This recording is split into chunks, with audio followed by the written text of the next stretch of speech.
আসসালামু আলাইকুম। ফাজালে সাদাকাত হইতে পড়া হইতেছে। হযরত শাহ আব্দুল আজিজ রহমতুল্লাহ তার তফসির গ্রন্থে লিখিয়াছেন, এতিমদের প্রতি দয়া দুই প্রকার। এক পায় যা ওয়ারিসদের উপর ওয়াজিব, যেমন তার সম্পদের হেফাজত করা, অর্থাৎ কৃষি অথবা ব্যবসায়িতার মাধ্যমে উহা বৃদ্ধি করা, যার দ্বারা প্রয়োজনীয় খরচাদি পুরা হইতে পারে। তার খাওয়া দাওয়া, পোশাক পরিচ্ছদ ইত্যাদি খোঁজ খবর রাখা। এমনইভাবে তার লেখাপড়া ও আচার আচরণ শিকারের ব্যাপারেও খোঁজ খবর রাখা।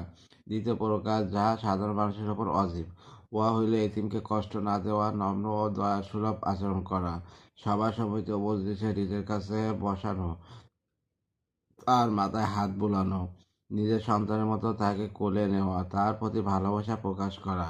কেননা যখন সে এতিম ও পিতৃহীন হইয়া গিয়াছে, তখন আল্লাহ তাআলা তার সকল বান্দাদেরকে হুকুম করিয়াছেন, তারা যেন এতিমের সহিত পিতৃতুল্য আচরণ করে এবং তাহাকে নিজের সন্তানের মতো মনে করে, যাহাতে পিতার মৃত্যুর কারণে সাময়িকভাবে তার যে অসহায় অবস্থা দেখা দিয়াছে, উহা যেন পিতার স্থলে বহু লোকের বাস্তব সহযোগিতার কারণে দূর হইয়া যায়।